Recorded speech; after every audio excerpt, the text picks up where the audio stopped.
that my American forebears have for so many generations played their part in the life of the United States, and that here I am, an Englishman, welcomed in your midst, makes this experience one of the most moving and thrilling in my life, which is already long and has not been entirely uneventful.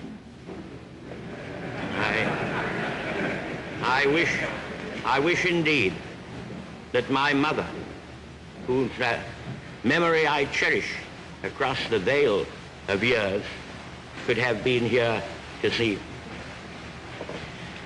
By the way, I cannot help reflecting that if my father had been American and my mother British, instead of the other way around, I might have got here on my own.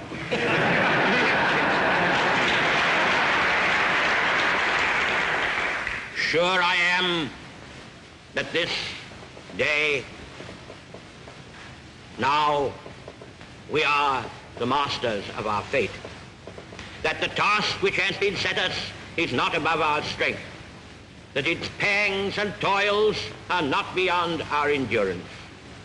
As long as we have faith in our cause and an unconquerable willpower, salvation will not be denied us. In the words of the psalmist, he shall not be afraid of evil tidings. His heart is fixed, trusting in the Lord. Not all the tidings will be evil. On the contrary, mighty strokes of war have already been dealt against the enemy. The glorious defense of their native soil by the Russian armies and people,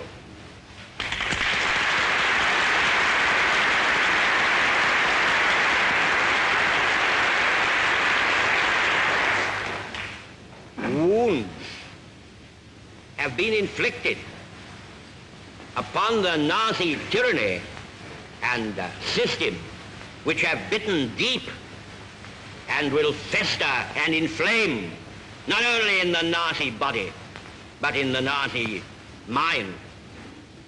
The boastful Mussolini has crumpled already. He is now but a lackey and a serf, the merest utensil of his master's will.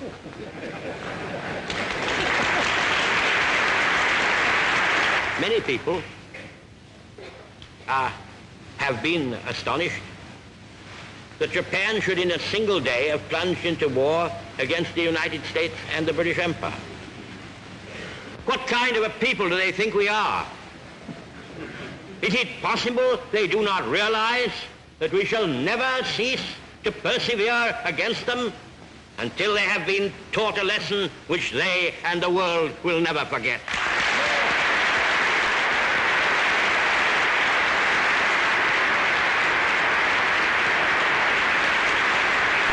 Here we are, together, facing a group of mighty foes who seek our ruin.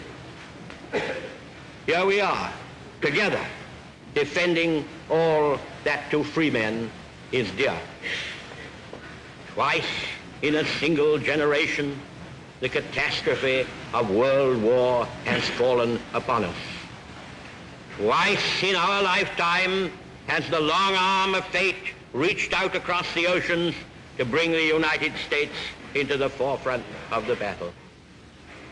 If we had kept together after the last war, if we had taken common measures for our safety, this renewal of the curse need never have fallen upon us.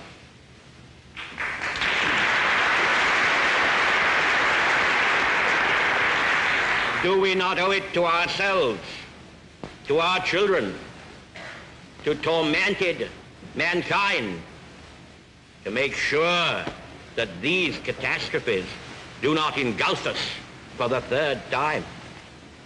It is not given to us to peer into the mysteries of the future. Still I avow my hope and faith sure and inviolate, that in the days to come, the British and American peoples will, for their own safety and for the good of all, walk together in majesty, in justice, and in peace.